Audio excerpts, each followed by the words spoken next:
Hoy, 4 de marzo, tenemos al doctor Jesús María Serna Moreno. Nuestra compañera nos va a presentar una breve semblanza del doctor Jesús y posteriormente comenzamos con la presentación. Bueno, buenas tardes, bienvenidos nuevamente a la segunda sesión del Seminario Permanente de Psicología Social Comunitaria. Como ya lo mencionaba la doctora, el día de hoy contamos con la distinguida presencia del doctor Jesús María Serna Moreno, quien es doctor en estudios latinoamericanos por la Universidad Nacional Autónoma de México, maestro en teorías clínicas del derecho por la Universidad Internacional de Andalucía, La Rábida, España, maestro en antropología social por la Escuela Nacional de Antropología e Historia y licenciado en periodismo y comunicación por la Universidad Nacional Autónoma de México. Es investigador titular A de tiempo completo y responsable del proyecto Afroamérica, los aportes africanos a las culturas de nuestra América en el Centro de Investigaciones sobre América Latina y el Caribe de la UNAM, en donde también se desempeña como miembro del comité organizador del Seminario Permanente Afro-Indoamérica, Interculturalidad y Relaciones Interétnicas Afrodescendientes e Indígenas en México y Nuestra América. Asimismo, también es miembro del comité organizador del Seminario Permanente Afroamérica, los aportes africanos y las culturas de nuestra América. Sus líneas de investigación son etnia, cultura y nación en América Latina.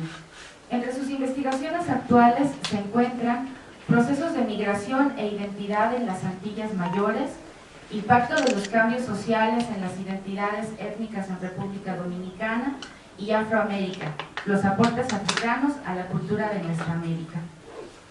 De la misma manera, ha impartido diversos cursos, tanto a nivel licenciatura como de posgrado, en estudios latinoamericanos en materias tales como indígenas, Estado y nación en América Latina, teoría de la cultura y Afroamérica.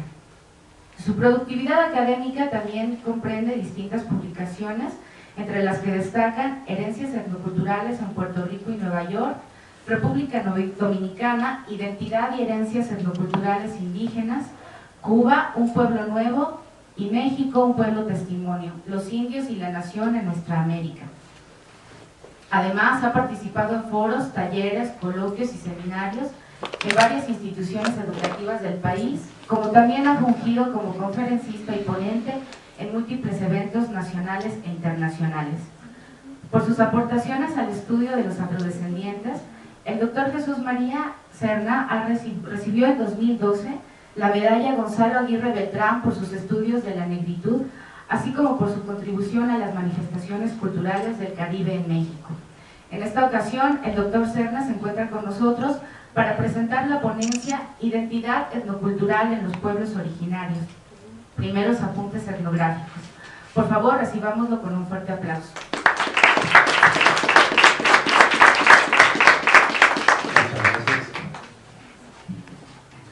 Bien, el día de hoy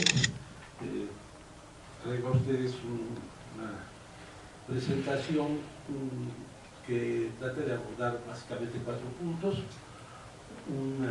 Primero, leerles una pequeña introducción de lo que estoy haciendo sobre Santa Marta, que sirve quizá como marco de cómo describo a Santa Marta como un pueblo originario. Entonces, esta sería la primera parte, muy breve. Luego viene un recorrido conceptual. Me interesa sobre todo poder explicar de manera más o menos breve los conceptos de etnia, de pueblos indígenas, el concepto de raza un poco, mucho menos, más la cuestión de lo étnico y lo relacionado, digamos, con la identidad étnica. Bueno, esa sería una parte conceptual. Luego vendría otra parte donde abordo ya lo relacionado con los pueblos originarios, cómo vivían los pueblos originarios, etc. Y una cuarta parte, por último, si alcanza el tiempo, para ver algunas cuestiones relacionadas con etnografía. Entonces, el trabajo que yo realizo básicamente apunta hacia el trabajo de campo y la etnografía, desde una perspectiva mesoamericanista. Es cierto que mi perspectiva es latinoamericana, pero la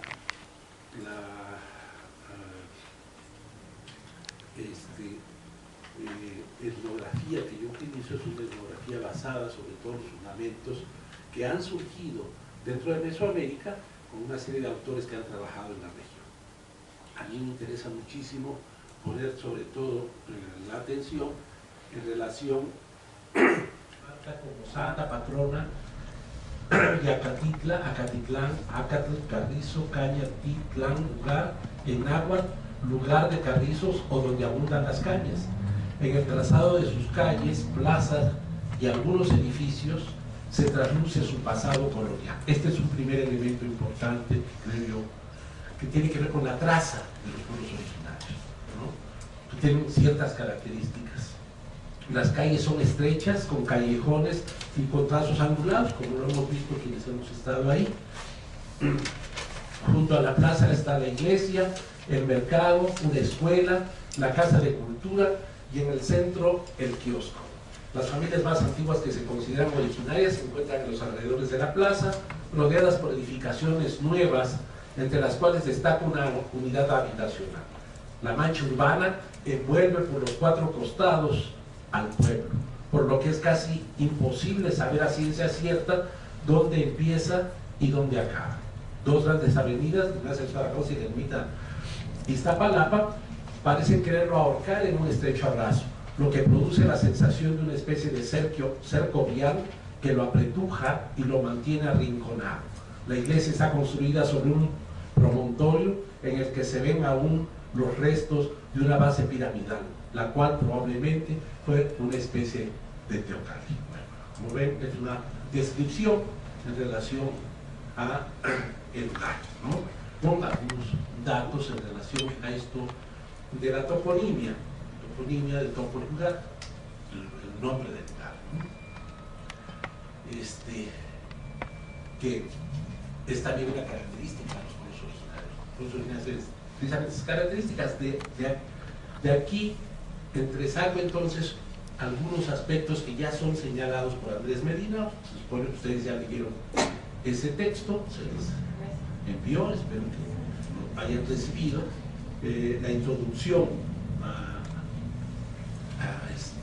La Ciudad Negada, este libro de Andrés Medina precisamente presenta una serie de trabajos en relación a los pueblos originarios de la Ciudad de México.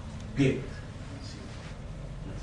el término pueblos originarios entonces alude a una identidad política y cultural, y entre los aspectos que lo caracterizan se encuentran la toponimia, como les decía, en el que los pueblos aparecen con el nombre del santo patrón y un topónimo en náhuatl. Su carácter colonial, en el que se destaca un centro marcado por una plaza a la que rodean la iglesia, algunos edificios de carácter administrativo, una escuela, el mercado, con una tasa de calles estrechas, retorcidas algunas, callejones y casas situadas en grandes solares bardeados. Al núcleo central le rodean las viviendas de las familias antiguas y luego construcciones más recientes que se diluyen en el concepto del conjunto de la mancha urbana, sin que sea fácil un reconocimiento de los criterios de los patronos, que son más bien de carácter simbólico y se marcan como parte de un paisaje sagrado en las procesiones y los ceremoniales comunitarios. Los alrededores del pueblo, por supuesto, son importantes. En todo pueblo originario, por lo general, siempre hay referentes simbólicos. En el caso de Santa Marta hay varios cerros que son elementos que sirven, digamos, de marca simbólica para los rituales que se realizan en el lugar. Y, por supuesto, todo esto tiene son producto de una memoria ancestral. Acatitla, como ya veíamos, significa en náhuatl entre las cañas. Bueno, esta es otra definición que se da, un lugar donde abundan los carrizos. Santa Marta, Acatitla es uno de los pueblos originarios asentados en lo que actualmente es la delegación Iztapalapa, en el Distrito Federal, como ustedes saben.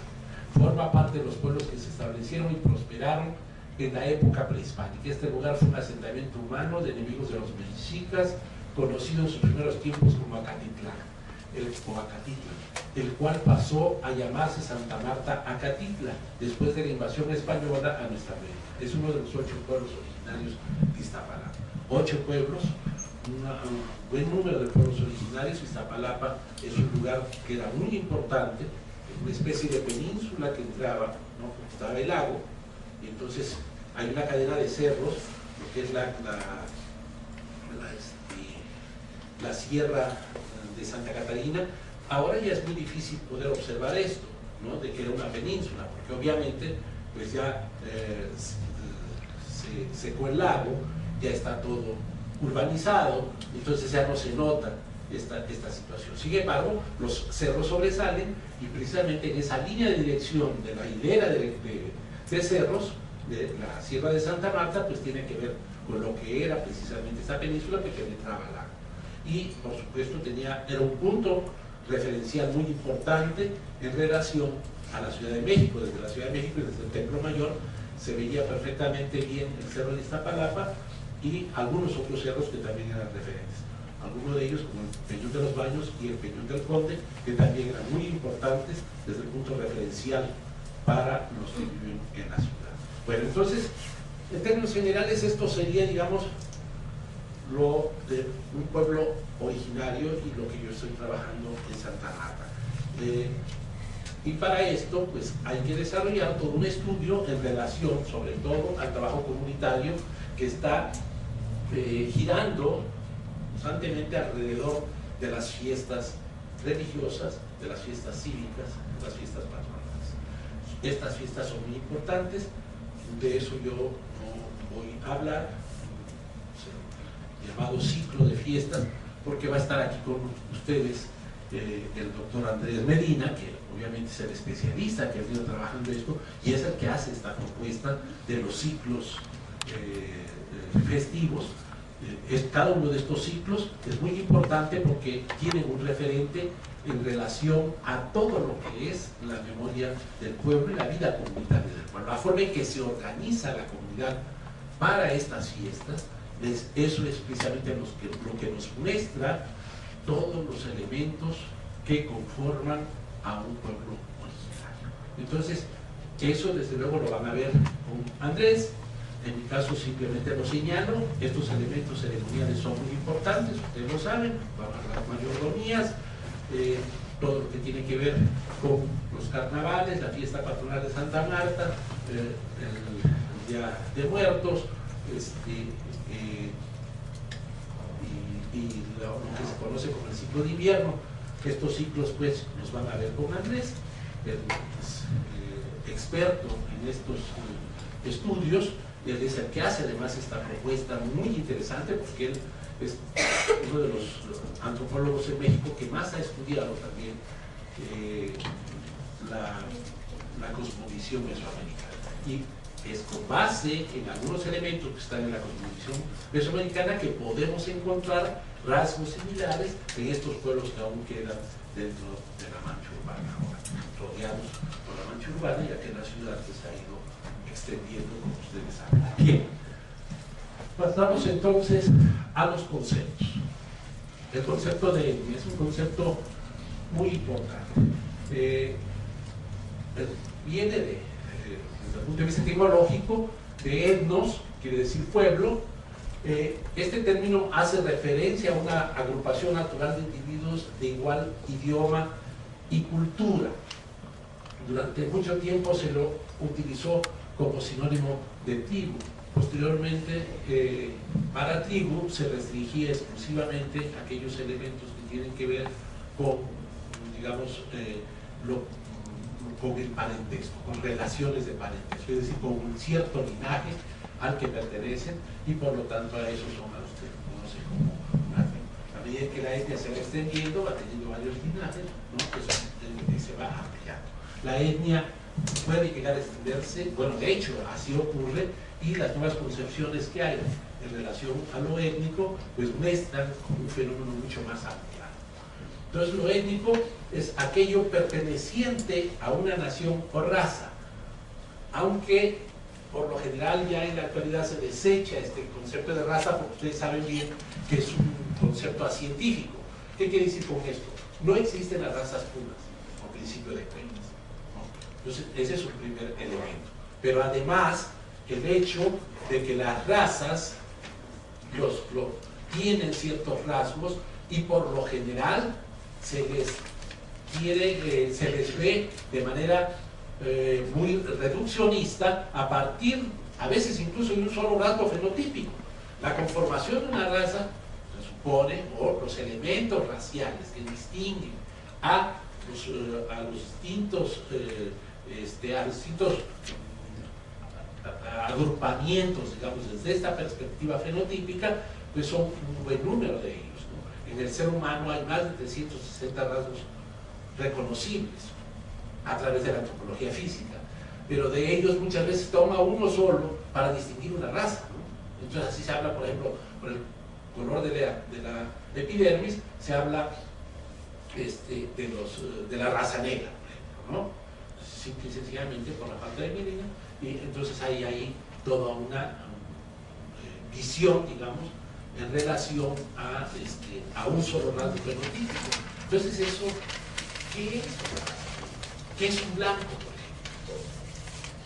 Se han encontrado cerca de 7 variantes distintas de color blanco, simplemente en Irlanda. Imagínense ustedes, ¿no? Pues en el propio continente europeo existen distintos matices, ¿verdad? No es lo mismo el europeo nórdico que el europeo del Mediterráneo, ¿no? Entonces, eso es muy ambiguo, es como además no hay ninguna relación de diferenciar a los seres humanos a partir de los rasgos raciales. Los rasgos raciales son rasgos desde el punto de vista genético minúsculos, no tienen ninguna correlación con lo que diferencia a un ser humano. Todos los seres humanos tenemos básicamente la misma información genética, y esta pequeña variante de lo racial no es significativa en términos científicos. Por eso, entonces, la etnia, sin embargo, toma en cuenta algunos elementos raciales como rasgos que a veces se vuelven diferenciables. Es decir, un etnos, un pueblo, se distingue de otro pueblo a través de ciertos elementos de distinción. Estos elementos de distinción pueden ser muchos. Por lo general se habla de rasgos étnicos, ¿no? La lengua es el más importante rasgo étnico. La religión, por supuesto, es un rasgo étnico importante, pero también toda una serie de cuestiones relacionadas con la organización de la producción, con los sistemas sociales de organización, con la organización de los sistemas de gobierno, etcétera, etcétera. Todos esos elementos económicos, políticos, culturales, sociales, etcétera, intervienen en la constitución de la etnia. Y también los rasgos raciales, pero como vemos, los rasgos raciales no son lo más importante. Lo más importante son aquellos elementos de expresión cultural de los pueblos. Por eso, cuando decimos etnocultural, nos estamos refiriendo a un fenómeno en el que se da lo étnico y enfatizamos lo cultural. No sé si queda claro. Es decir, porque parecería un pleonasmo, pero no es lo mismo etnia que cultura. La etnia está conformada básicamente por expresiones culturales, pero no es lo mismo que cultura. La etnia también incluye otros elementos aparte de los puramente culturales. No sé si aquí esto quede más o menos claro, ¿sí? Ese es quizá el concepto que más me interesa a mí enfatizar, y te lo vamos a seguir hablando, por supuesto. Bien, entonces es necesario relacionar a la etnia con su específico carácter cultural que marca la diferencia entre el ser humano y su pasado animal. Es muy importante entonces lo étnico, es ni más ni menos que lo que nos distingue de los animales. Es decir, en la medida en que el hombre produce cultura, en esa medida se aparta del reino animal. No sé si esto queda claro, pero es muy importante. Sí, el hombre es producto de lo que el grupo en el que vive le transmite. No es un producto individual.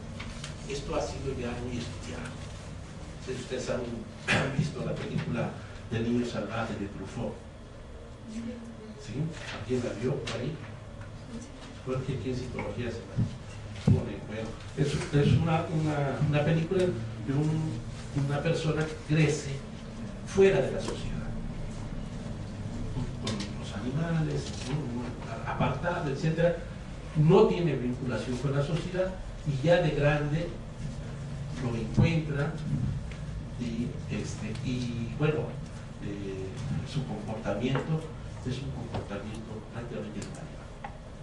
El ser humano solo obviamente no genera lenguaje.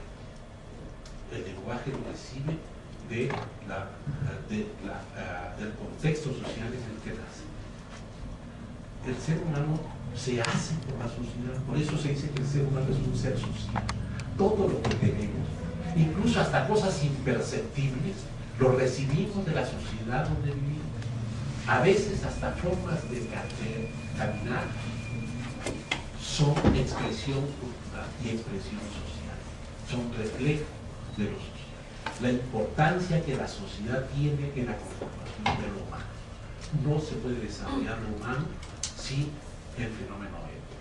De ahí la importancia de la etnicidad. Por favor, el siguiente. Se acostumbra entonces decir, y es incluso verosímil, que la célula elemental del género humano es la familia. No es verdad. La familia es la célula de la reproducción biológica. La unidad esencial del fenómeno humano es la comunidad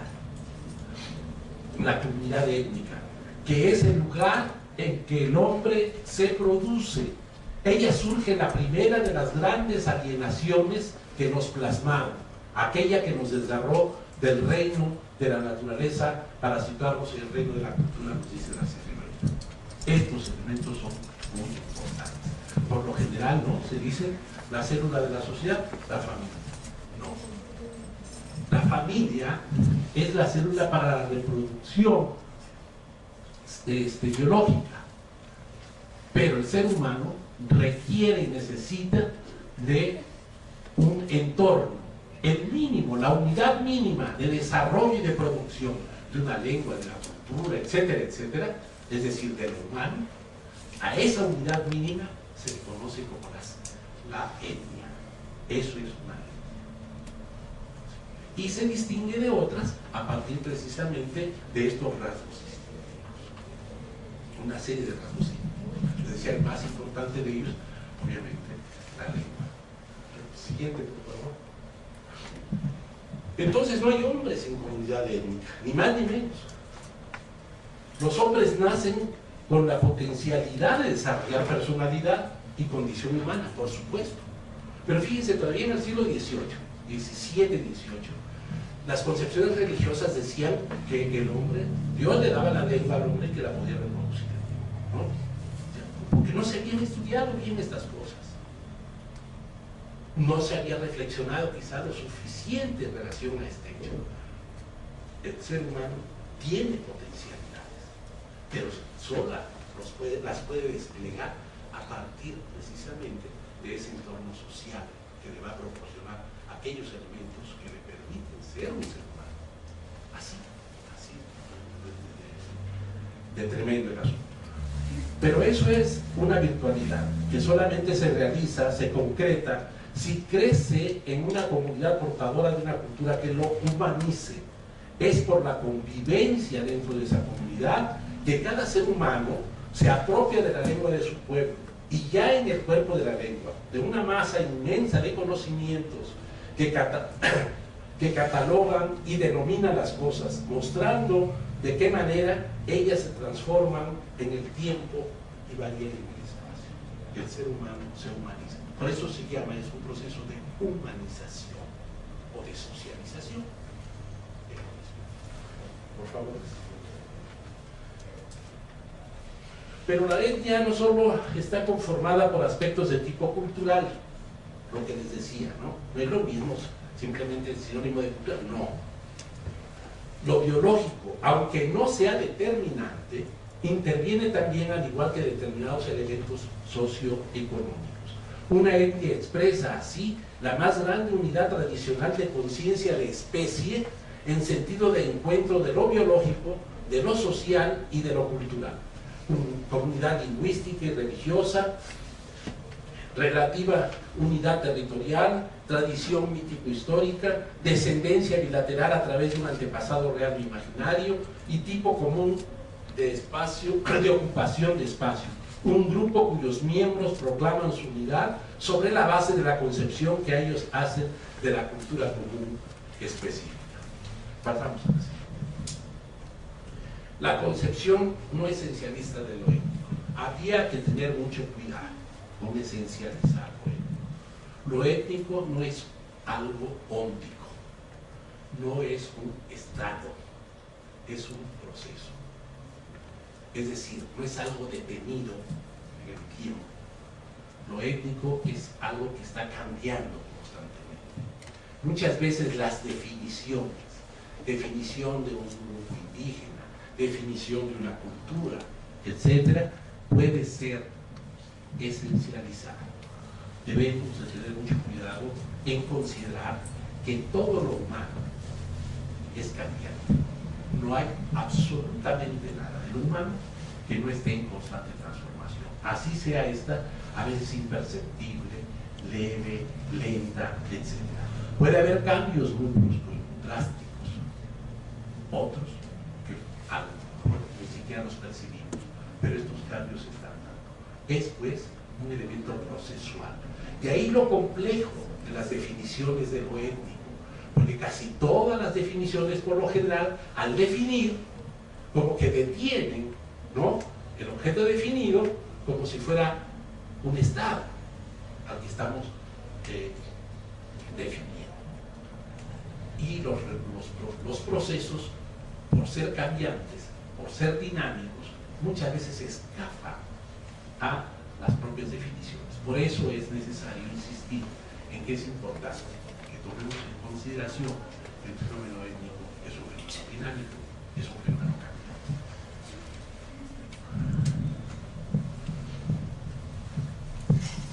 Lo étnico solía confundirse con lo cultural, lo propio de un grupo dotado de identidad.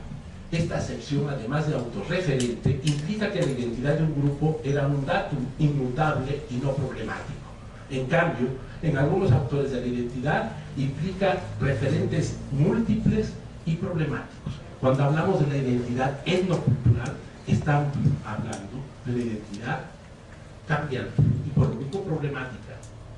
No es fácil las definiciones, porque muchas veces se cristaliza el fenómeno como si estuviera detenido. No es algo estático. Es un proceso dialéctico, es un proceso dinámico. Ejemplos.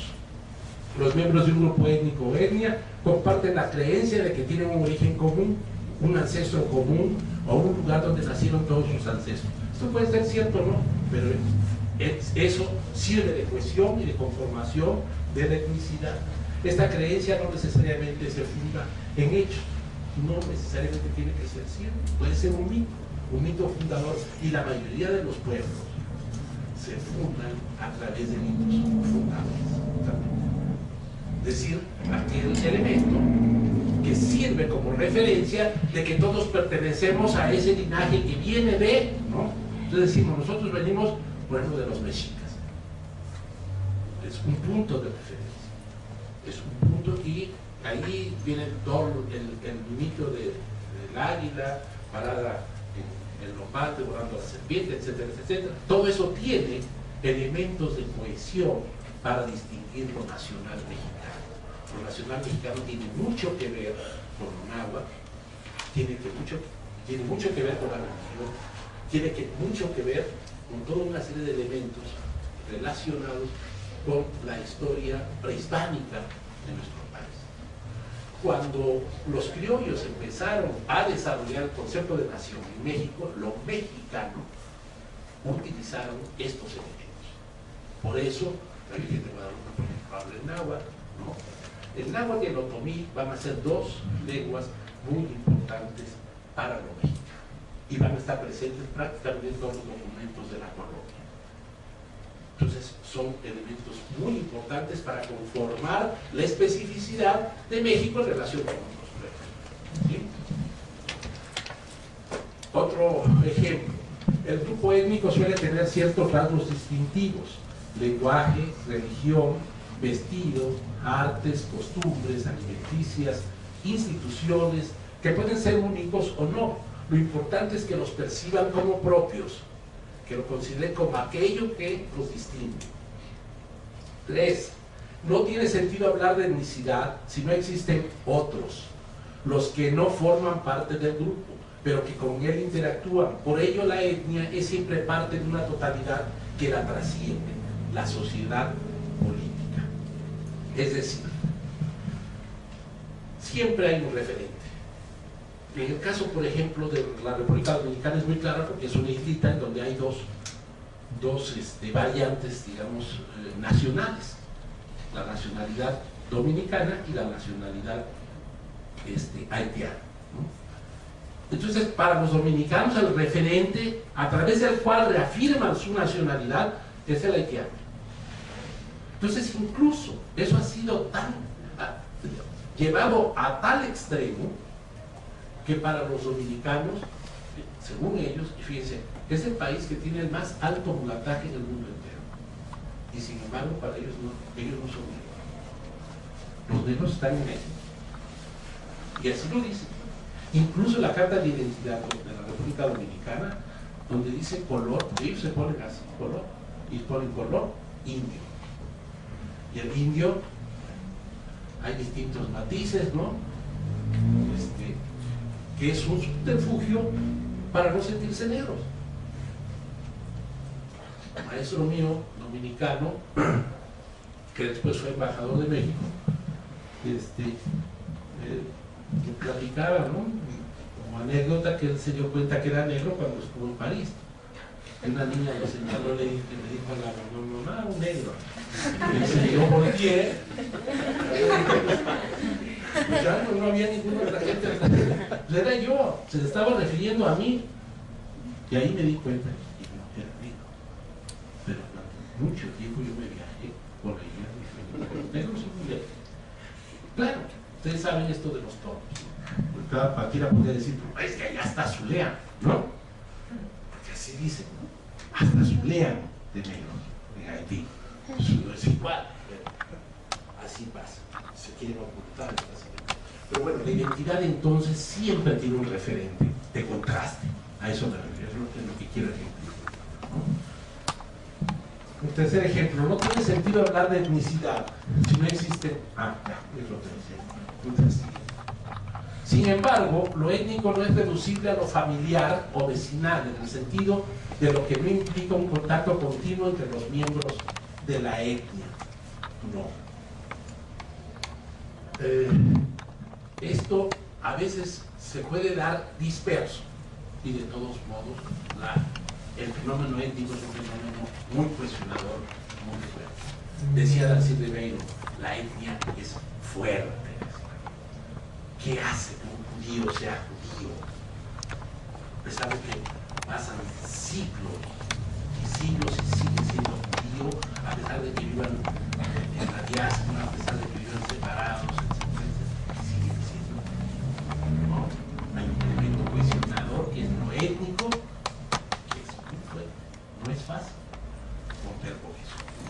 No es fácil acabar con esta identidad étnica, porque la identidad étnica tiene su fuerza, tiene su importancia y se expresa y materializa en ellos.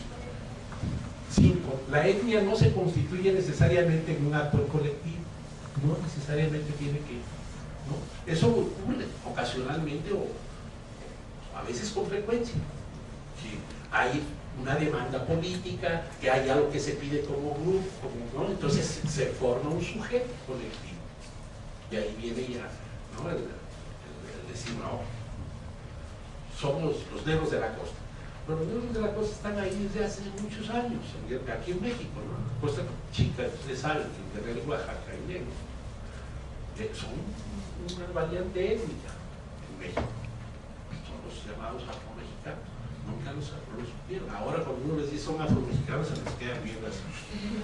Luego como claro. No sé, ¿qué es eso, no? Eso lo dicen, ¿no? Son como los negros de la costa. Bueno, ellos actualmente se están convirtiendo en un sujeto, porque están pidiendo un reconocimiento constitucional y que ya un movimiento ya se conforme en un sujeto. No necesariamente tiene que ser así, pero ocurre. Esto sucede.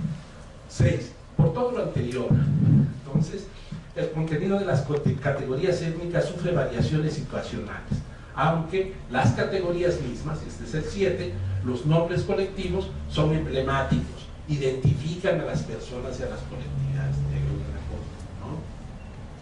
Indios del mundo dominicano, ¿no? Los indios se extinguieron en el siglo XVI de la Dominicana, ¿no? Y ellos sienten indios. Así es la cosa. Por cuestiones también de tipo ideológico, político, etc. También se comenta por el Estado. Bien, seguimos con la siguiente. Y aquí viene precisamente este elemento importante, que es el Estado. Lo étnico siempre va a estar en un contexto mayor. Por eso se habla, en la antropología latinoamericana se habla de lo étnico nacional. ¿Por qué? Porque lo étnico se desarrolla y se expresa a través del nivel de la nación. Y la nación, en términos de constitución de la nación, se expresa a través de un Estado. Pero ojo, que Estado y nación no son lo mismo. El Estado tiene que ver con lo político, tiene que ver con el ejercicio del poder soberano, ¿no? Un ente que tiene ese poder sobre un territorio determinado, sobre una población determinada, con normas por lo general escritas en una constitución. Eso es lo que se conoce como un Estado. La nación es de otra esfera, pertenece a otra esfera de la realidad que tiene que ver con la cultura, decía, tiene que ver con lo étnico, precisamente. Por eso, las nacionalidades cambian. En el caso de Puerto Rico, por ejemplo, un puertorriqueño tiene dos nacionalidades, una nacionalidad cívica y una nacionalidad étnica.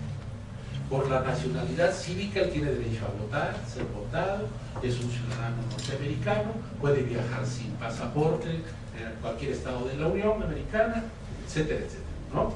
Es una nacionalidad cívica, como ciudadano norteamericano. Pero su nacionalidad étnica, esa no se la puede quitar. Esa la puede perder la nacionalidad cívica, pero la nacionalidad étnica, eres un puertorriqueño con sus valores culturales, la forma en que expresa su lengua, etcétera, etcétera.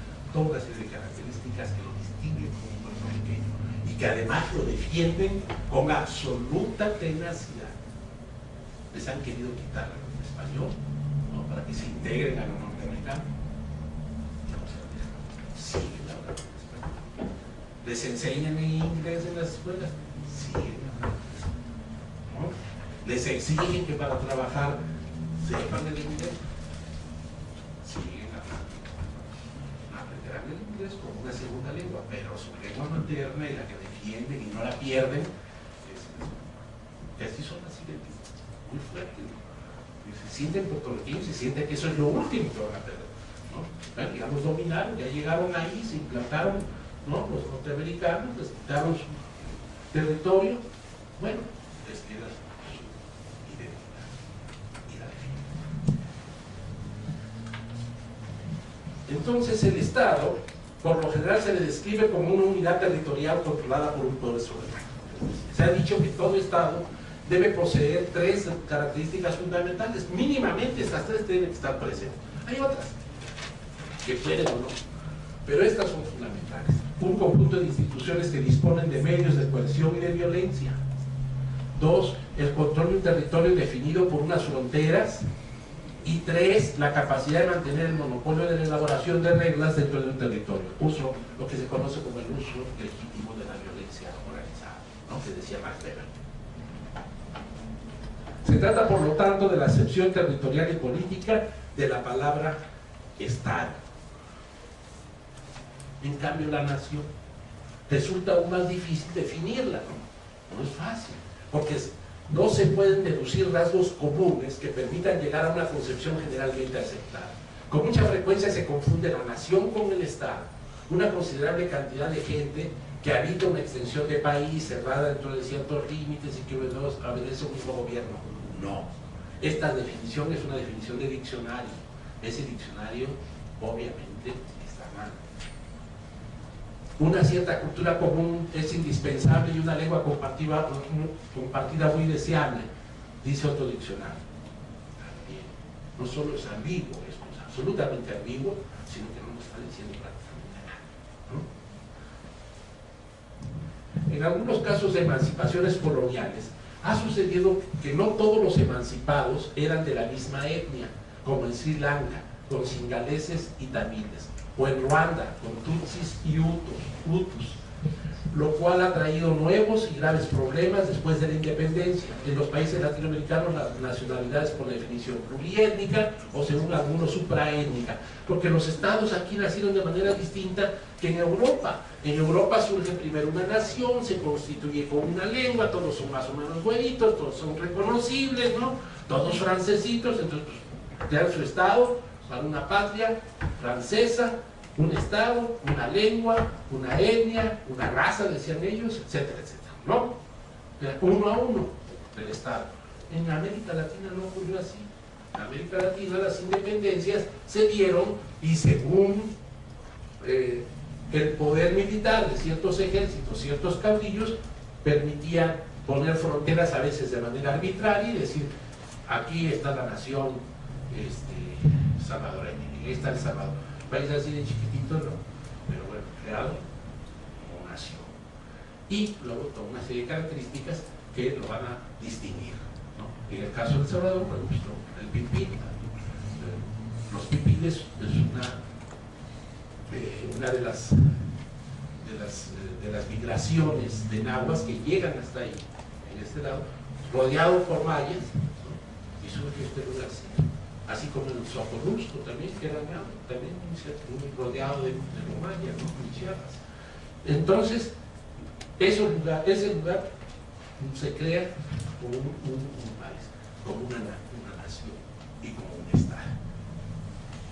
Pero no necesariamente tenía que ser así.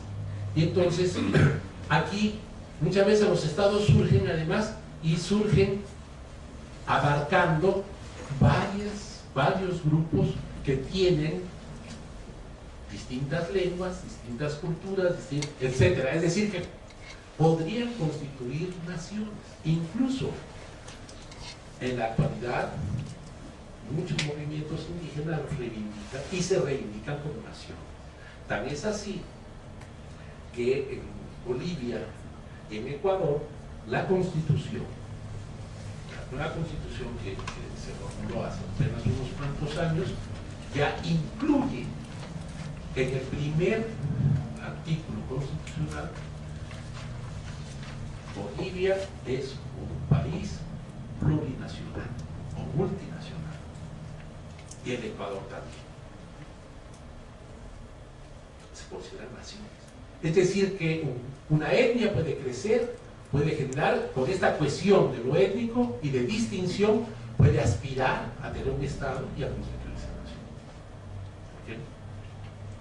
Y eso precisamente es lo que ha generado conflictos étnicos tremendos en el mundo, a partir de que los Estados excluyen muchas veces a grupos nacionales distintos. Y lo nacional, por ejemplo, en México, ¿no?, es una cultura, la cultura nacional, ¿no?, una lengua, el español, etcétera, etcétera. Y los demás, los que no hablan el español,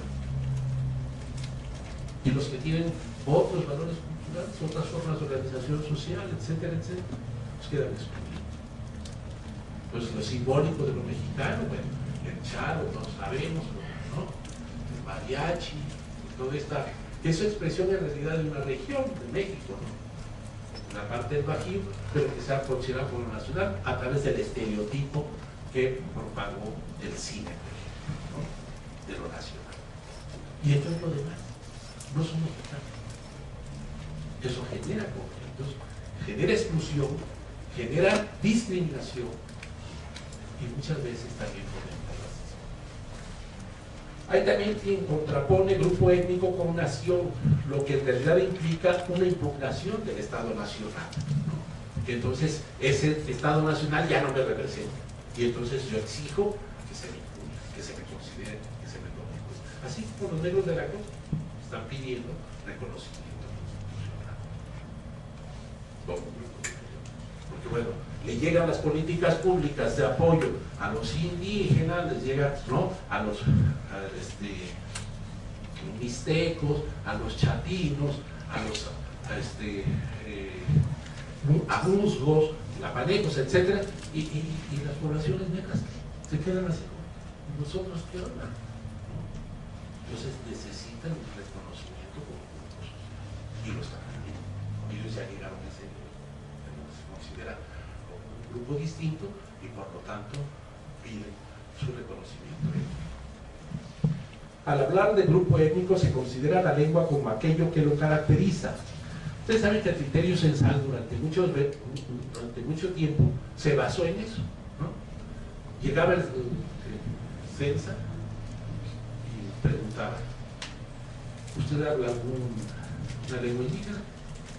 No. O sí. Si hablaba la lengua indígena, era indígena. Si no hablaba la lengua indígena, no era indígena. Pero resulta que la etnicidad, y dije bien también etnicidad indígena, no se pierde si se pierde la lengua. Los lenguas, por ejemplo, en Honduras ya perdieron la lengua y siguen siendo lenguas. O sea, la lengua es muy importante, es el más importante rasgo étnico, es fundamental. A través de la lengua se transmite pensamientos, forma de ser, etcétera, etcétera, ¿no? Pero se puede perder la lengua y no se pierde la etnicidad. Eso es una cuestión que ya los nuevos censos ahora ya se sabe. Ahora se hacen otro tipo de preguntas, igual, muchas veces igual de absurdas o de ambiguas, pero ya cambia, ¿no? Porque por ejemplo ahora le piden a la persona que diga si es o no es indio. En nuestros países de América Latina, donde se discrimina al indio, al indígena, pues imagínense, ¿no? De pronto la gente se siente apenada o avergonzada o atemorizada por la pregunta, sencillamente por su experiencia de vida. Y entonces, pues no, y es indígena. Y por eso los censos siempre reducen el número de los étnicos que hay en el país. En México ha ocurrido censo y consenso. Cada vez ocurre eso. Y eso lo sabemos muy bien los antropólogos. Utilizamos otros criterios para saber quién es indígena y por supuesto que las cifras aumentan mucho más, ¿no? Bueno, al hablar de grupo étnico se considera la lengua, ya lo referimos esto, y se le ha definido como una comunidad de lengua, de cultura, de tradición, de organización corporativa interna. Puede contar con una base territorial, no siempre. Los judíos decíamos no contaban con una base territorial, ¿no? Y sin embargo, ahora ya tienen Israel, pero pueden no contar con una base territorial y están aspirando a ella, como ahora le pasa a los palestinos precisamente por las lesiones de Israel, cosas de la vida, ¿no? Y están pidiendo un territorio que está y se les reconoce. Bueno, por favor pasamos a la siguiente. El grupo étnico entonces es un sistema sociocultural basado en una estructura de organización comunal. Estos grupos étnicos existen objetivamente como un archipiélago de unidades comunales o de pueblos que poseen los elementos socioculturales comunes. Y finalmente, los grupos nacionales o nacionalidades presentan un complejo clasista fuertemente diferenciado y se orientan a constituirse como un Estado-nación autónomo y soberano. Es una aspiración que tienen los pueblos, una aspiración legítima, un propio Estado, o cuando menos una autonomía. Ahora no. pasa con los grupos indígenas, con los pueblos indios? Bien.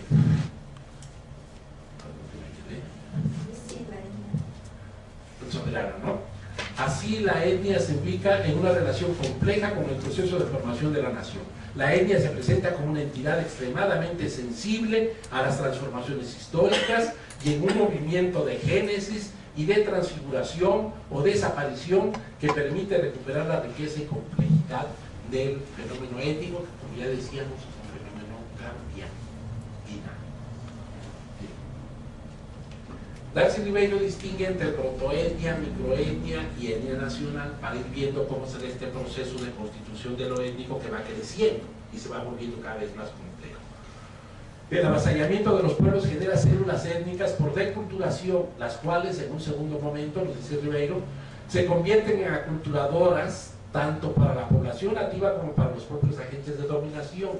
Estas nuevas células culturales tienden a madurar como protoetnias y encuadrar los sentimientos de identificación nacional de la población del territorio. En este proceso se señala un esfuerzo persistente de autoafirmación política por parte de las protoetnias, cuyo fin es conquistar su autonomía y determinar un proyecto propio de existencia. Esto es precisamente lo que yo fui a estudiar en los países caribeños del Caribe insular hispano. Cuba, Dominicana y Puerto Rico. Esta conformación de una protoetnia que después pasó a conformar lo nacional cubano, lo nacional dominicano, lo nacional puertorriqueño y más en general lo nacional caribeño, que también es un elemento que cohesiona al Caribe, al menos al hispano, ¿no? Porque luego están las variantes idiomáticas que también son barreras a veces importantes en lo étnico. Alcanzar esta meta, se está ante una etnia nacional, es decir, se asiste a la correspondencia entre la autoidentificación de un grupo como comunidad humana en sí, diferenciada de los demás, con la organización política propia enmarcada, en la cual habrá de cumplir su destino. El pasaje de la micro a la macroetnia es importante en la transición de una sociedad internamente solidaria hacia una sociedad internamente conflictiva. Esto es muy importante. Este paso, que tiene que ver con la dimensión de clase. Resulta que cuando está la etnia conformando una comunidad, en la unidad comunitaria, en la medida en que son relaciones igualitarias, horizontales, etc., aunque eso después se va perdiendo, pero en un principio es así. Al pasar a una comunidad dividida en clases, ahí ya los conflictos internos se generan. La esclavitud, por ejemplo, que ya es un sistema de clase, ¿no? Ahí ya empieza a haber una situación no solo de desigualdad, sino también una relación de violencia entre una parte de la comunidad hacia la otra. Lo étnico se convierte en una dimensión más dentro de la formación y expresión de las clases sociales. Clases sociales y etnicidad son dos dimensiones de la realidad social y a veces se olvida. Incluso el marxismo ortodoxo durante mucho tiempo dejó de lado lo étnico. Ahora ya está recuperando esta visión, pero durante mucho tiempo no. El indígena, por ejemplo, para que pudiera tener conciencia socialista, el indígena tenía que dejar de ser indígena, tendría que proletarizarse, ya como proletario adquiriría la conciencia de clase, ¿no? Entonces, esa visión era una visión estrecha que dejaba de lado el aspecto étnico, que también es muy importante. No todos los marxistas, por supuesto. Digo, el marxismo ortodoxo, esto que nos llegó durante muchos años de la ex Unión Soviética, etc., a través de manuales, porque aquí tuvimos un aliado, Ricardo Maretti, que veía las cosas de la disciplina marxista. Bueno, pasamos a la siguiente. Llegamos a los pueblos indios, conjuntos culturales constituidos por individuos autoidentificados como miembros de tales conjuntos que son diferentes de otros sectores de la sociedad nacional en la que se encuentran insertos. Cualquiera diría, ¿es una etnia? No. Cuando hablamos de pueblos indios, ya estamos hablando de una conformación de una etnia, sí, pero mucho más compleja, en donde ya existe una serie de elementos que lo cohesionan, que van más allá de los puros rasgos étnicos o incluso lingüísticos. Puede haber un pueblo constituido por mestizos, por indígenas de un tipo y de otro, etcétera, y conformado. Bueno, y un pueblo indio, como ocurre por ejemplo con los quechas, tienen una serie de variantes, pero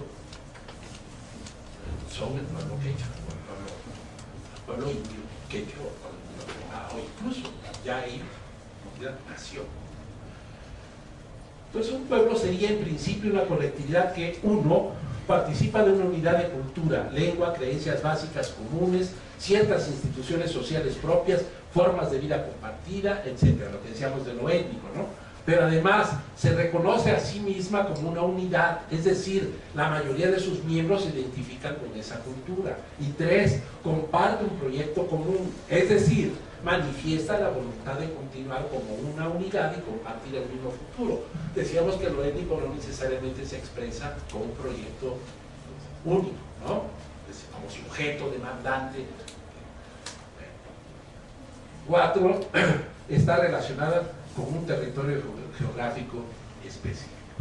Los pueblos tienen un cierto asentamiento y tienen una relación muy importante con el territorio.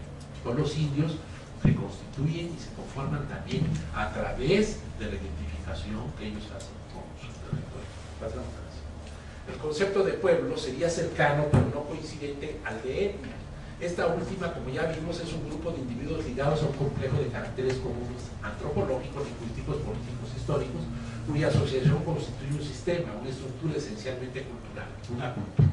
Para Luis Villoro, pueblo podía aplicarse a las etnias asentadas en un territorio delimitado y que tenga la conciencia y la voluntad de una identidad colectiva. Esto es muy importante, la conciencia de la identidad colectiva que conforma un pueblo.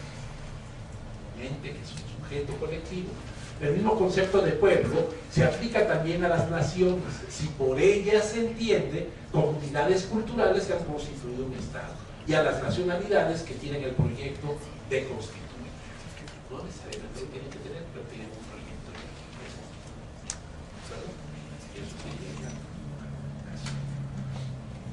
Bien.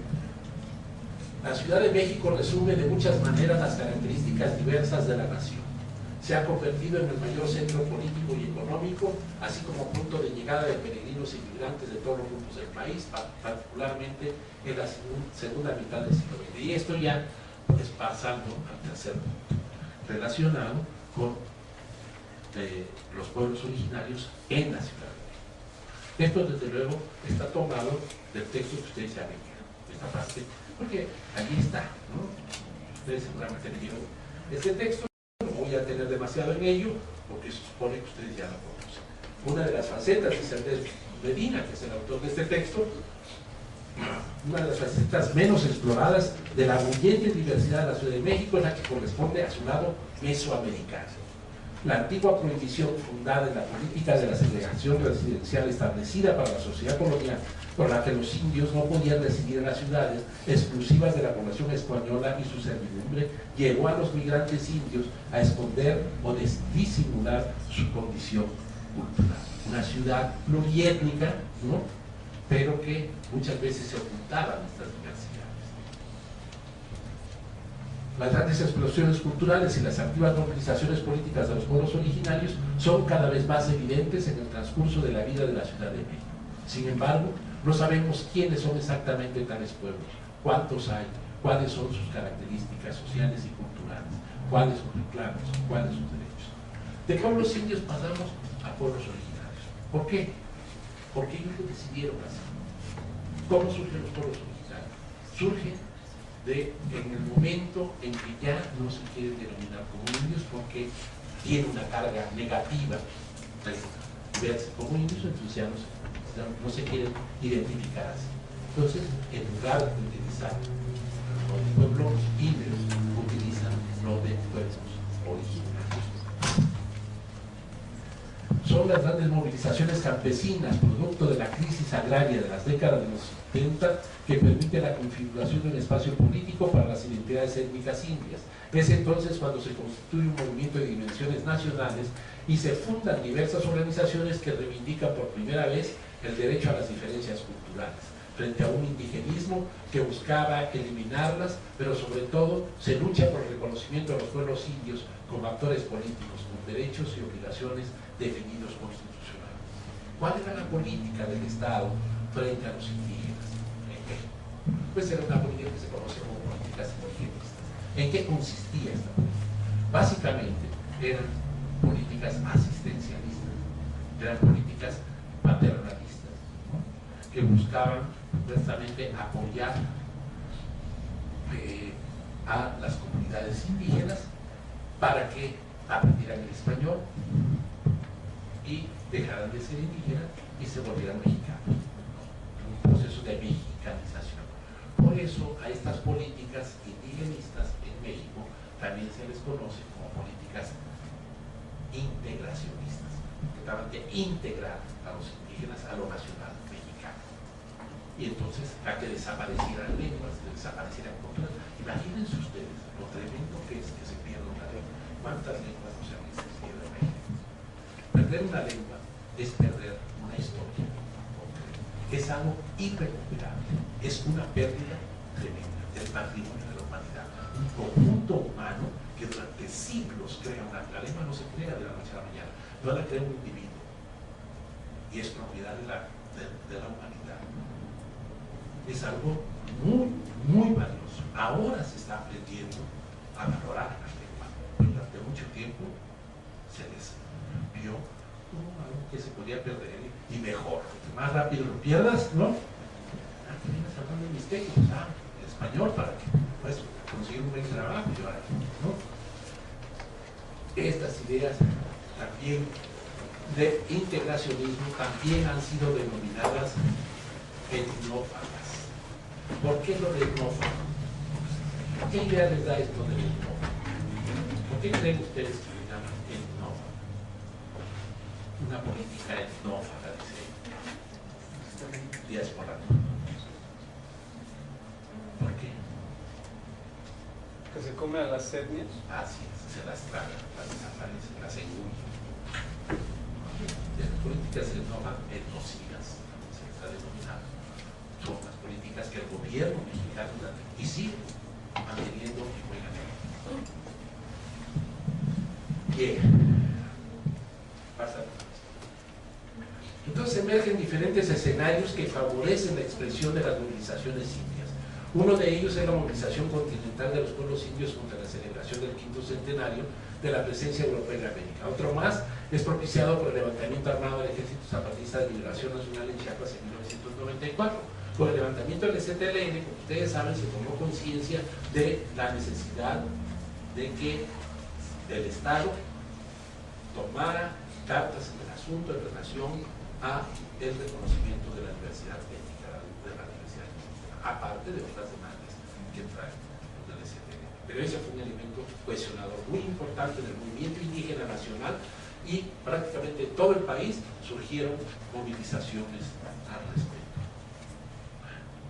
En ese contexto político, los antiguos pueblos indios comienzan a configurar su identidad política y de definir sus reivindicaciones. En este proceso adoptan el término de originario, que además es un término que está plasmado en el convenio 169 de la OIT, con el fin de eludir la carga estigmatizante y racista que tiene el término indio, lo que les decía, ¿no?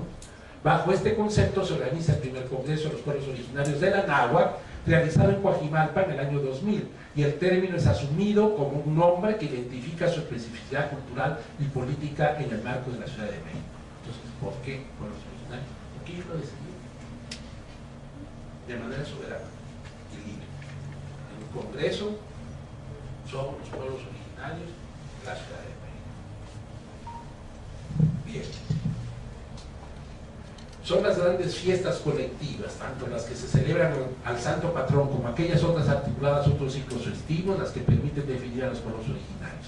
El estudio de los ciclos festivos de los pueblos originarios, así como los ciclos ceremoniales, ha conducido al establecimiento de dos grandes ejes teóricos: el de la presencia de una cosmovisión mesoamericana, que es un elemento centralísimo, del que vamos a hablar un poquito más allá adelante, una concepción del mundo que sintetiza las diversas tradiciones civilizatorias de los antiguos pueblos americanos, y el de la organización social, que genera y reproduce esta antigua tradición de pensamiento y se nos presenta ahora como un complejo de organizaciones comunitarias comprometidas en la realización de grandes ceremoniales que establecen los ámbitos simbólicos donde se mantienen y reproducen las identidades comunitarias, la memoria histórica misma, los mitos y tradiciones. De estos elementos, quizá lo más importante tiene que ver con los ciclos festivos. Eso lo van a ver estos dibujos de Medina, no me meto con ello. Pasamos. Entonces, fiestas y ceremonias no se realizan como expresiones aisladas, sino se articulan de diversos ciclos que marcan un tiempo construido tanto de las antiguas nociones calendáricas ligadas al trabajo agrícola, las preocupaciones y al saber de los campesinos, como de aquellas otras procedentes del cristianismo medieval impuestas en el proceso de catequización y dominio colonial, a lo que se añaden otros rituales cívicos que son impuestos por las instituciones estatales, sea la escuela o las autoridades delegacionales del gobierno de la ciudad. Y esto es muy importante, porque muchas veces dicen, no, pues esos ya no son indios, esos no viven como vivían antes de la llegada de los españoles. No, pues claro que no, pues van a seguir viviendo igual que los españoles. Son un grupo humano, no hay ningún grupo humano que se mantenga detenido. Estas definiciones preteristas, ¿no? En el sentido de pretérito del pasado, ¿no? Que ubican como en el pasado, como si vivieran en el pasado. No, señores, son tan modernos como cualquier otro, pero es otro tipo de modernidad que no se quiere reconocer. Que la única modernidad desde el punto de vista ideológico occidental, ¿no? Que nos digo de ahí. Son grupos actuales, viven la actualidad y han cambiado y se han transformado, y durante la colonia tomaron muchos elementos, claro, muchos de los elementos del cristianismo. Pero ¿tú no creen en el siglo Osti? Entonces ya no son, por favor, ¿no? Son grupos humanos que toman de aquí y de allá y que guardan su identidad en función de elementos que van retomando y que los van añadiendo a su matriz cultural. Son católicos, lo sabemos, ¿no? Ya en la actualidad, pero sí, en su mayoría, o protestantes, cristianos en general, ¿no? Por lo general, aunque hay también otras religiones, pero básicamente es. Pues sí, pero eso no les quita lo indígena, ¿no? Su identidad étnica continua ahí, porque son elementos que se han ido agregando a su propia matriz étnica, y eso es importante. Eso es importante, que hay una matriz comunitaria, porque hay una matriz lingüística, porque hay una matriz cultural, porque hay una matriz de cosmovisión mesoamericana, y toda una serie de elementos que están ahí presentes. El antropólogo los ve más o menos claramente. Para que no estén tan pensados con ellos, a lo mejor les cuesta trabajo que te traes, pero ahí está. El crecimiento de la Ciudad de México propicia beneficios a las comunidades relacionadas con la dinamización de la producción agrícola y la demanda creciente de mano de obra. Asimismo, con los servicios que la ciudad ofrece, como la educación, los servicios sanitarios, los caminos construidos y los transportes públicos. Pero por otro lado, el crecimiento urbano se lanza sobre las tierras de las comunidades amenazando su integridad. En este interjuego entre comunidades de expansión urbana se despliega un proceso que tiene como actores centrales a las organizaciones comunitarias, tanto las de carácter estrictamente agrario, es decir, los comisarios ejidales y las autoridades comunales, como las cívicos religiosas. Y entonces se conforman organizaciones en donde se reproduce ese conflicto ya de manera explícita. Bueno, pasamos ahora sobre la acción de la etnografía. Sobre la emergencia creo que ya más o menos hablamos, ya decíamos del congreso que hubo. Pasamos. Bueno, hay una serie de demandas desde luego que se están generando, sobre todo por la agresión tremenda que la ciudad ha tenido sobre los pueblos originarios. Sus tierras, primero les quitaron las tierras que eran tierras agrícolas, o bien que vivían del lago, conforme se fue secando el lago, fueron construyendo el propio lecho del lago, etcétera, etcétera. La Mancha de la ciudad. Al ir creciendo se los fue tragando y los fue agrediendo en muchos sentidos. Y ahora más con los megaproyectos, ¿no? Que ahora les pasa por ahí una superavenida o un segundo piso, qué sé yo, y entonces pues, todo eso de alguna manera son agresiones directas.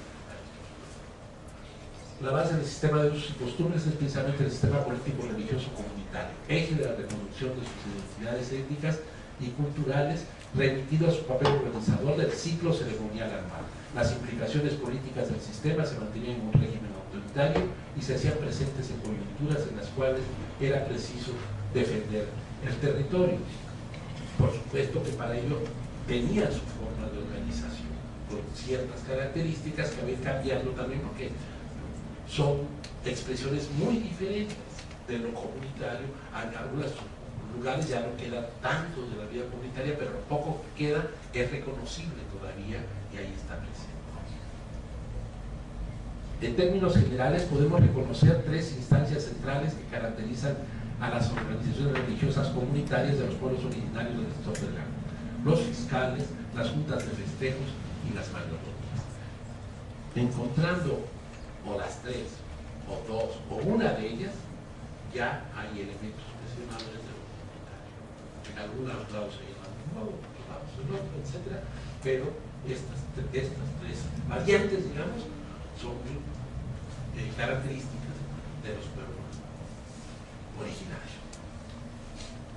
En respuesta a una intensa movilización campesina nacional, bueno, el proceso que se dio, ¿no? Desde el 72, con las tomas de tierra se dieron en la época de Echeverría, con una serie de problemas agrarios muy fuertes, se empiezan a constituir organizaciones y empiezan a surgir las primeras organizaciones de un movimiento indígena que va creciendo, silenciosamente al principio, que en el 94, cuando el STLN se levanta, resulta que hay un montón de organizaciones que surgían como honguitos por todos lados y que habían estado ahí desde quién sabe cuándo, pero nadie les hacía caso.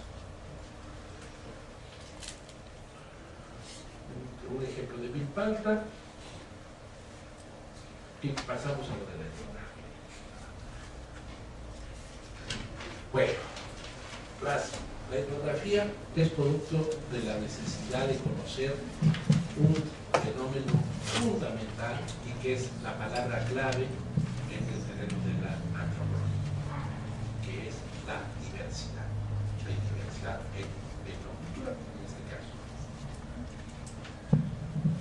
La diversidad es parte inherente de la historia y la cultura nacionales.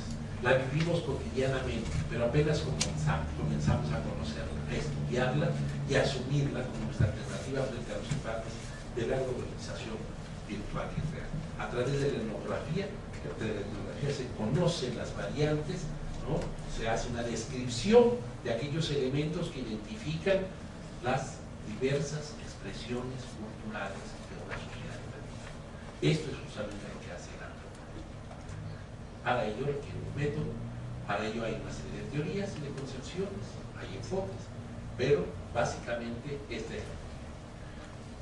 es en el marco del nuevo nacionalismo revolucionario que aparece la antropología de la mano de Manuel Gagno. Nace como el instrumento científico para conocer esa diversidad racial y cultural y para transformarla en el modelo homogeneizante representado en el mestizo. Tenía un objetivo muy claro para el viejo indigenismo, que era ese básicamente, mexicanizar, ¿no? Entonces, ¿cómo?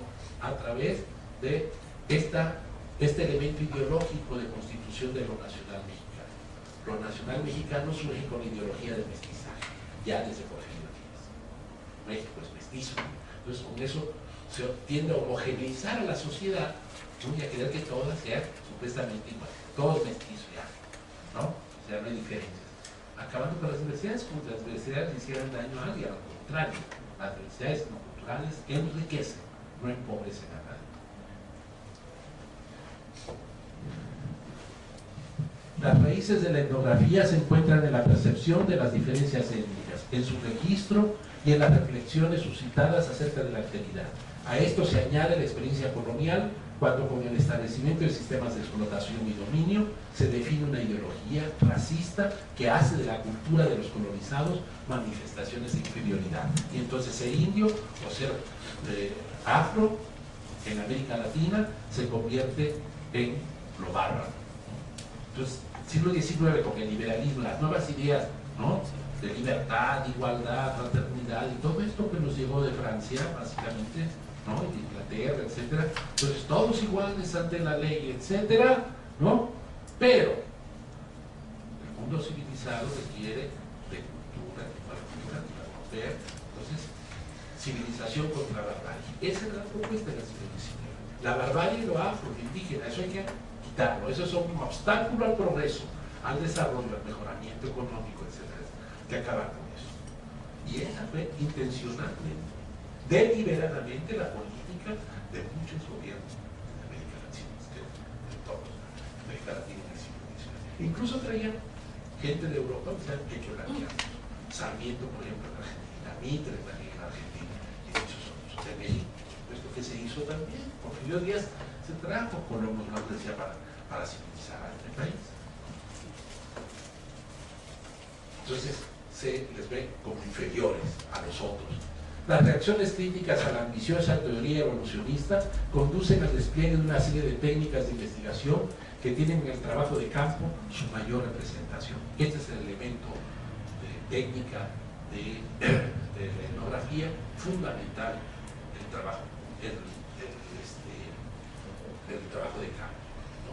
La necesidad de ir al lugar y hacer el registro de aquello. Los registros se hacen de distintas maneras. Tradicionalmente, lo clásico, como sabemos, es el diagrama, que permite ir haciendo anotaciones. Ustedes hacen sus anotaciones al cuadernito, que lo van haciendo por columnas según los temas que van ustedes a analizar, estudiar. Entonces todos lo van anotando, y en la noche estas cosas se organiza aquello, se vacía y se hacen lo que van a hacer después las citas. Ahí viendo cómo está esto, cómo está lo otro, etcétera. Es un trabajo, no es cualquier trabajo, es un trabajo organizado, sistemático y que requiere rigor. No solamente en la interpretación, también en cuanto a cómo recabar la información. El conocimiento de las condiciones sociales y culturales de los pueblos indios, de su historia, forma ya un rico acervo en el que se apoya la etnografía de México, aunque un balance global muestra aciertos y acentúa carencias. La amplitud, complejidad y profundidad de la etnografía ha quedado expresada en la etnografía que se ha realizado sobre los pueblos mayenses, chiapanecos y nahuas en el centro y sur del país. Redfield principalmente va a generar una escuela, así como Boas, Malinowski en su momento, pero Redfield va a ser el que va a desarrollar sobre todos los estudios de lo náhuatl y de lo maya, con una serie de perspectivas que van a ser muy importantes, una teoría que él llamó el continuum del folk urbano, que después va a ser modificado, superado, pero que en su momento fue un cambio radical importante porque incluyó de manera sistemática y organizada la etnografía. La etnografía ya venía desde Boas y Malinowski, pero va a ser por Redfield donde va a alcanzar su máximo desarrollo de análisis y de adaptación a la realidad mesoamericana, que es la que nos interesa.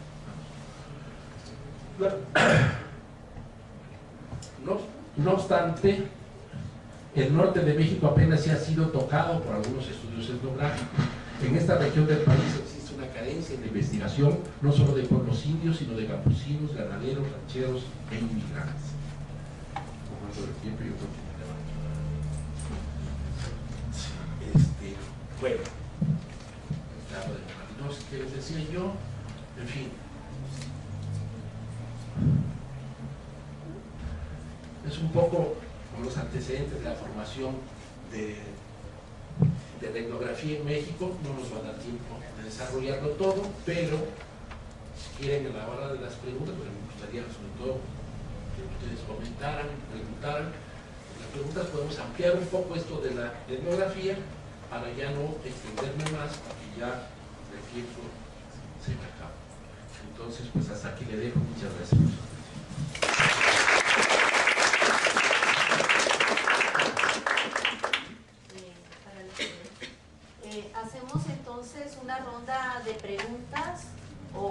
comentarios, por favor. Mi nombre es Felipe. Bueno, es comentario y cuestionamiento, bueno, pregunta. El primero es si nos podrías especificar la cosmovisión que tienen de espacio y tiempo, que es súper importante, ¿no? En cómo están resistiendo, ¿no? Dentro de sus prácticas de vida, de estas personas, ¿no? Dentro de la ciudad, ¿no?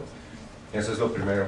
Lo segundo es, me llama la atención, y no sé si en algún momento lo manejas en tu investigación, la parte que maneja Quijano sobre colonialidad y raza, ¿no? Donde él específicamente menciona que el concepto de raza nace en el colonialismo para empezar a fragmentar y empezar a estigmatizar a las diferencias, ¿no?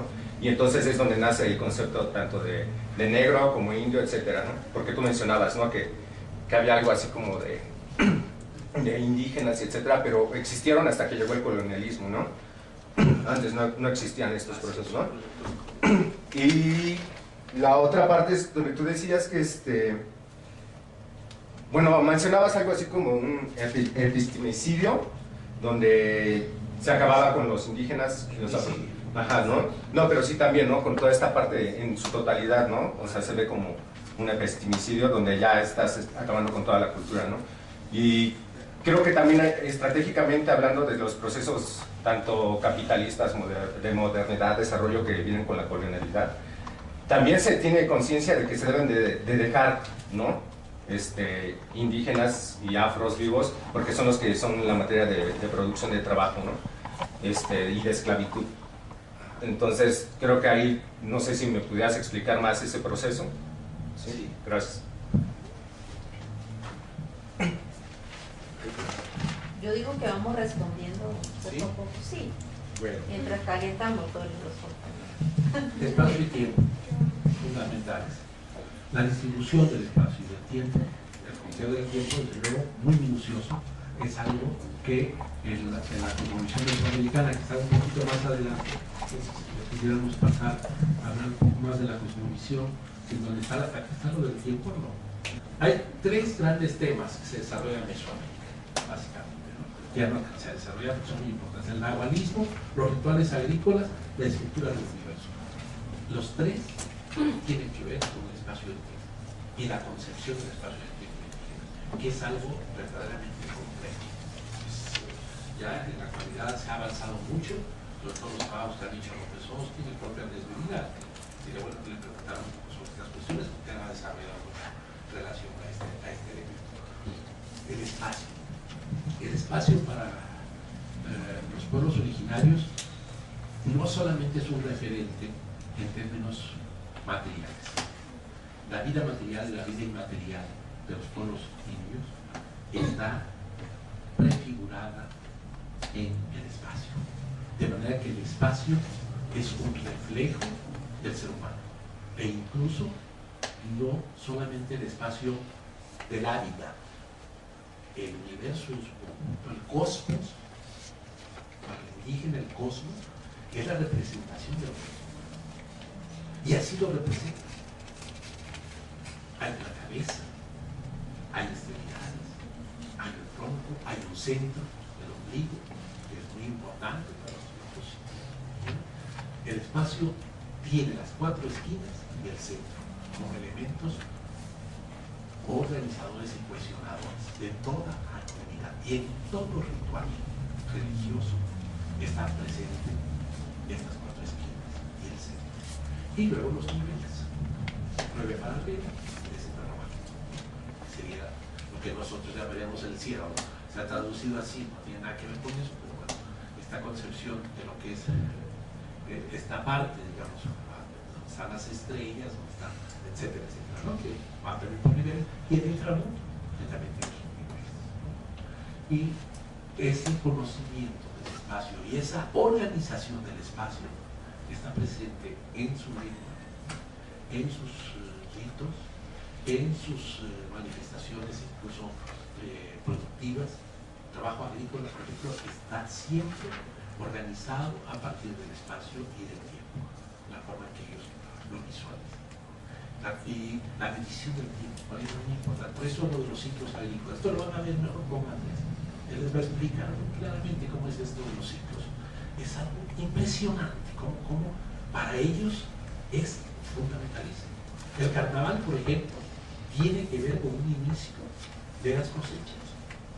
Y es algo que los pueblos indígenas lo han agarrado, lo han asumido, porque les digo, pero lo adoptaron porque había una fiesta que se hacía para el inicio. Para ellos los inicios de los ciclos y el final de un ciclo y el inicio de un ciclo era muy importante. Y lo tenían que contar cuidadosamente. Bueno, los mayas con absoluta exactitud, incluyendo el uso del cero, ¿no? Entonces, eso, porque para ellos era muy importante. Era muy importante registrar, por ejemplo, los ciclos eran de 52 años, ¿no? Un ciclo de 54. Al terminar ese ciclo venía otro periodo nuevo. O sea, el ciclo de un año, pero además ciclos cortos. El día mismo es un ciclo para ellos. Cada uno de los elementos de la medición del tiempo expresan profundidad de pensamiento, de concepción, de conocimiento, porque hay muchas cosas que se asocian alrededor del tiempo y del uso del tiempo. Entonces, bueno, nos podríamos pasar aquí hablando de eso, no sé, un buen tiempo, pero no hay las posibilidades, pero sí hay muchos textos sobre ellos. Yo les recomendaría sobre todo los varios libros que tiene Alfredo López Austin, y él, lo importante es que remite a una amplísima bibliografía, ¿no? sobre estas cuestiones. Hay un texto también de Johanna Roda y de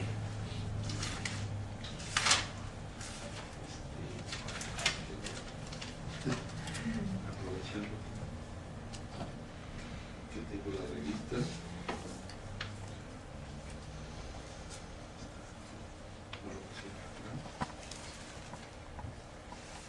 Baez Jorge, un antropólogo veracruzano, excelente además, tiene muchos trabajos, junto con Johanna Roda tienen una antología, eso sobre cosmovisión mesoamericana, que es excelente, se la recomiendo muchísimo, quienes quieran ahondar sobre estas cuestiones, ¿no? del sentido del tiempo, el sentido del espacio, la persona humana, ¿no? Esto del nahualismo tiene que ver con la persona, ¿no? Cómo era considerada la persona también, ¿no? La persona no era nada más que estaba ahí. Ustedes estudian psicología, es interesantísimo lo que tiene que ver con remitirte a una caracterología, que cuando nacías tú ya tenías determinado cierto carácter, etcétera, pertenecías a una cuadra. Está representado a un animal, pero no es, porque a veces se toma muy literalmente, ¿no? Hay un lenguaje metafórico, simbólico, ¿no? El animal implica ciertas características que van a estar presentes en el ser humano y la expresión de todo lo que son los actos de su vida. Entonces es muy importante el concepto de persona, que no es nada más la expresión que está aquí, sino es la expresión de lo otro que forma parte de una especie de, también se ha traducido como alma o espíritu, ¿no? No tiene nada que ver con el concepto de alma y espíritu occidentales, pero de todos modos es lo que se ha usado, porque es lo que nosotros conocemos como un elemento referencial, pero es mucho más profundo que eso, mucho más complejo, y es interesantísimo. La otra pregunta es sobre el concepto de raza en quijano. Efectivamente, la palabra indio es una palabra que surge con el colonialismo.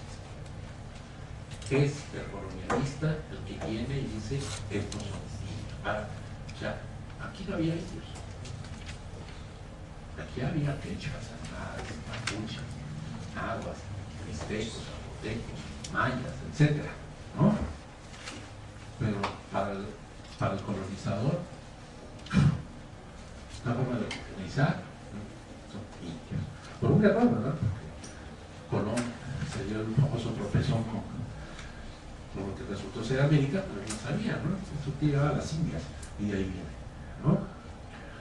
Pero es un epíteto colonialista, homogeneizador e inferiorizador, de inferioriza. No sé si Esto es lo que dice Miguel. En ese proceso de colonización tenemos que acabarnos a ver con este tipo de dominación, ¿no? Y por último, esto de la fuerza de trabajo, ¿no?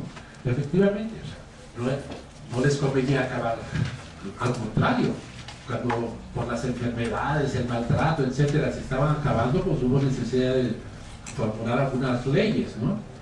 Las leyes nuevas, por ejemplo, que es 1542, después de la discusión que hubo, ustedes sabrán, ¿no? En España, con Bartolomé de las Casas, antes que él también ya las quejas que se habían dado en la República, en lo que ahora es la República Dominicana, que entonces la española, ¿verdad? Donde también Montesinos lanza su famosísimo discurso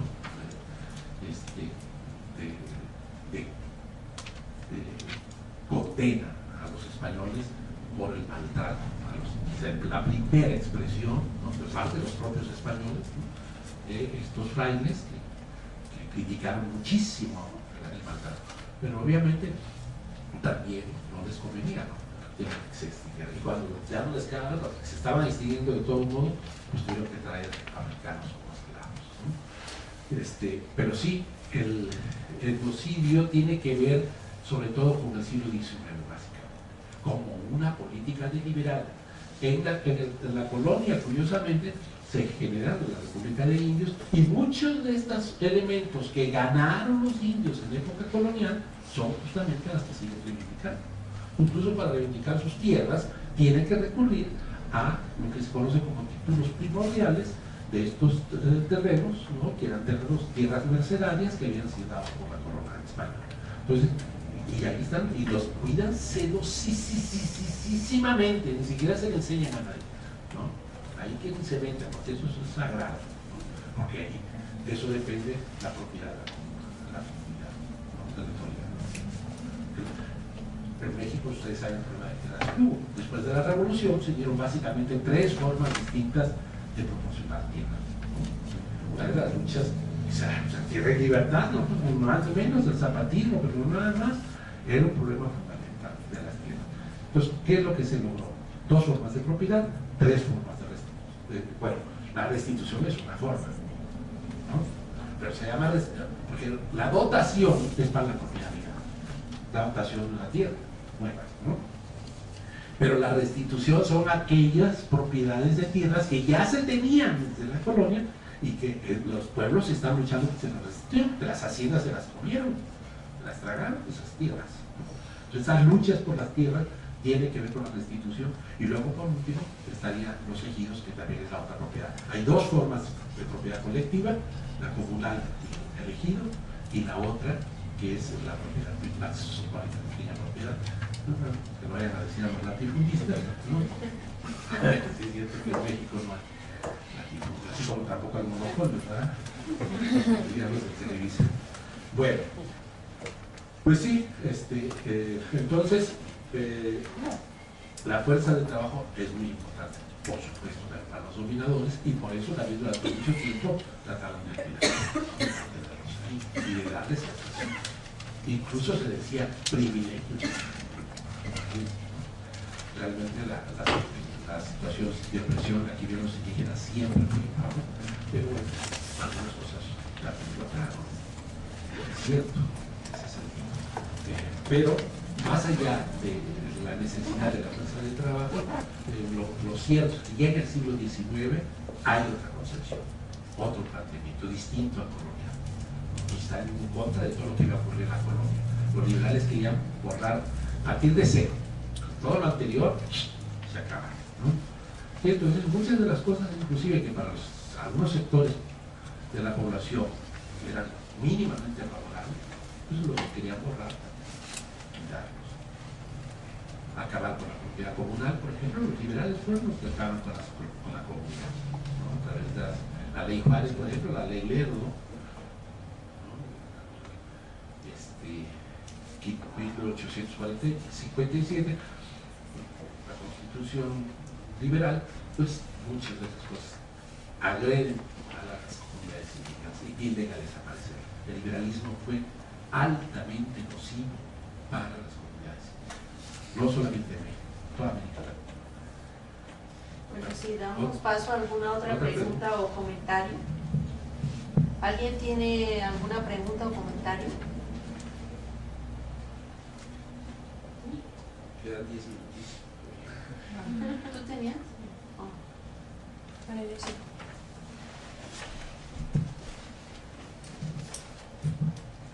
Bueno, me gustaría que nos compartieras a partir de tu experiencia cómo has observado ese fortalecimiento de los pueblos originarios, justo manteniendo esa ondogénesis, como es la vestimenta, las costumbres, el idioma, las creencias, a pesar de vivir, por ejemplo, en Iztapalapa, que es justo una ciudad, es parte de la ciudad cosmopolita en la que vivimos, donde diariamente se da un bombardeo de tecnología, de modas, etcétera, etcétera. Entonces, quisiera ver cómo se siguen manteniendo, cómo se sigue rescatando no solo esa memoria histórica, sino la vida cotidiana de los pueblos originarios.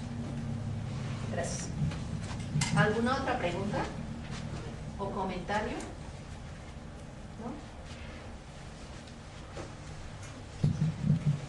Bueno, es una infinidad de estrategias. Primero, estrategias de sobrevivencia, ¿no? Pero luego estrategias que se convierten en resistencia cultural, resistencia étnica, ¿no? Porque hay una resistencia muy fuerte frente a toda esa agresión que reciben. Son dos proyectos civilizatorios diferenciados, y estoy hablando de proyectos civilizatorios. Los dos son proyectos civilizatorios, está valioso uno como el otro, el occidental y el mesoamericano, y son dos proyectos que siguen allí en lucha, en puta, y no han terminado la guerra sigue, y la guerra es constante y permanente, y las estrategias que utilizan los pueblos para mantenerse son impresionantes. A veces pueden perder el vestuario, pueden perder muchas cosas externas de inmediato, ¿no? Es lo primero que empiezan a perder. Eso no te toca, lo más importante, ¿no? Es tu vida interna, tus valores, tus criterios, la lógica con la cual te mueves, ¿no? No es la misma lógica de vivir para tener, de vivir para ser. Son dos concepciones diametralmente opuestas. La lógica mercantilista del capitalismo se opone a la vida comunitaria. El capitalismo se basa en el individualismo, en tener, ¿no? La vida colectiva y comunitaria tiene otra aspiración mucho más profunda, que muchos han denominado el buen vivir, que es otra cosa, es otro esquema, ¿no? Completamente distinto. Y es eso lo que más defiende. Y eso se expresa de diversas maneras. Y eso está presente en las formas de matrimonio, en las formas de organización social, en cómo ir a la iglesia, hay que hacer en la iglesia. Cualquiera que lo diga, son católicos, eso es español, pues eso les digo. Sí, es catolicismo. Pero la matriz desde la cual se reelabora el catolicismo es una matriz originaria, ¿no? Y eso es evidente, no es ir a la fiesta. Miren, muchas veces quienes no estamos muy relacionados con eso, que no vamos a la iglesia, ¿no? Por lo general nos pasa siempre, ¿no? Desapercibido lo que ocurre en nuestra ciudad. Y de repente, las campanas, ¿no? Los cohetes, ahí está la feria otra vez ahí, ahora por dónde voy a pasar y que no sé qué, ¿no? Y en fin, hay una serie de elementos y los vemos así como, ¿no? ¿Y qué hay detrás de todo eso? Nunca nos interesamos a ver qué hay detrás de todo. Detrás de todo eso hay una organización comunitaria complejísima y valiosísima, que sigue reproduciendo una serie de valores etnoculturales, simbólicos, ancestrales, y están ahí. Y las formas de defenderlos son, les digo, son una cosa increíble, ¿no? Que llega la delegación, no, pero es que, no, ya carnavales no, porque tiran balazos, ya les hemos dicho que no tienen balazos, y tiran balazos, entonces no, pues acá está la prueba. y pasan por encima de una cosa y por encima de la otra y ahí está. No, que es que además como dejan el cochinero ahí en los panteones, no sé, como que no van a celebrar los muertos en los panteones. Van y no sé, llegan y llevan el mariachi, llevan el tequila, y la comidita que le gustaba al muerto, ¿cómo no? Eso es fundamental en los valores etnoculturales de los pueblos originarios. Todo eso está ahí, luego no lo ven. Y pasamos hacia un ladito y no nos damos cuenta de eso que está ahí. Es un pueblo original, es una comunidad. Y nosotros, ciegos, completamente pasamos, ¿no? Y a veces está cruzando el eje vial, ¿no? El eje vial, pues bueno, ni se ve. A veces la iglesia ni siquiera se nota. Usted va a ir a Santa Úrsula, Guapa, ¿no? Está Tlalpan, así que les atravesó groseramente por el medio, ¿no? Está, y sin embargo, ahí sí, es un pueblo original. Y así, podemos ir aquí, acá, allá. Hay estaciones de metro que hasta les ponen el nombre de... Y no nos cae el 20. No, nos cae el 20. Y además pensamos siempre, el indígena está allá, es el otro, ¿no? Estamos equivocados, totalmente equivocados.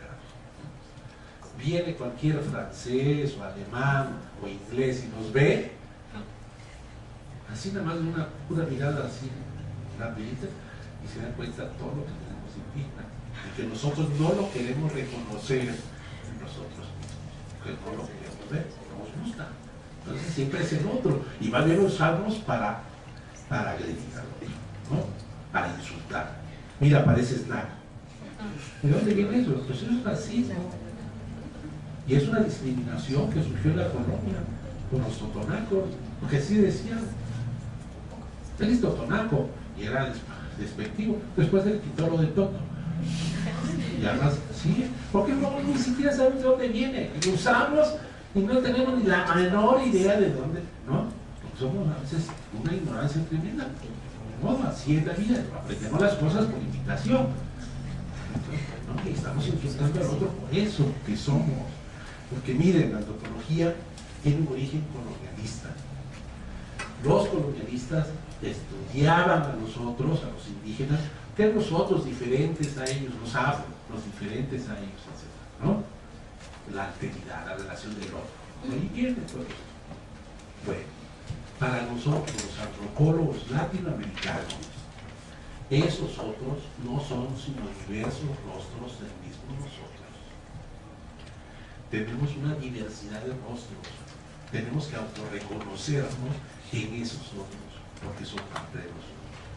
Los latinoamericanos somos así, tenemos mucho de afro, de indígena y de españoles.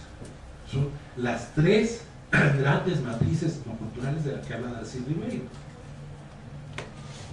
la europea, la africana y la indígena. Cada una de ellas son diversidades enormes, pero nadie va a confundir, por muchas diversidades que hay entre los europeos, nadie va a confundir a un europeo con un africano subsahariano, de la llamada África negra, ¿no? Como tampoco nadie va a confundir a un africano de la África subsahariana con un indoamericano, con un indígena, ¿no? O un indígena con un europeo. Sí, un indígena con otro indígena, va a haber diversidades muy grandes, pero básicamente forman totalidades. Estas tres grandes matrices etnorraciales o etnoculturales son las que conforman nuestra población. Somos parte de eso, no nos podemos evadir de lo que ha sido el proceso histórico de nuestros países, que esa es nuestra realidad y es a la que obedecemos. Y muchas formas de ser de nosotros vienen de ahí.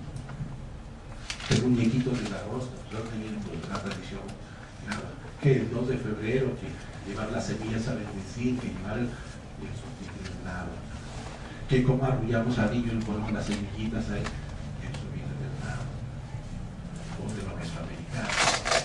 Y muchas cosas que están ahí, que vivimos, y que son parte de nuestra cotidianidad y que no sabemos que es parte de la indígena que tenemos integrada. Que está allá afuera, ¿no? Eso es parte de nuestra vida. Bueno, muchísimas gracias, doctor Jesús.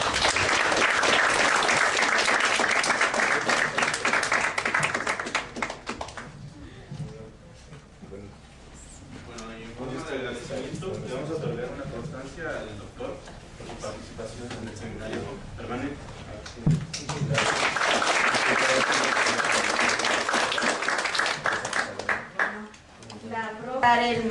El maestro Juan de Dios Escalante, y nos va a plantear un trabajo que ya lleva bastante tiempo consolidándolo, sobre interdisciplina, ruptura epistemológica en busca de la totalidad.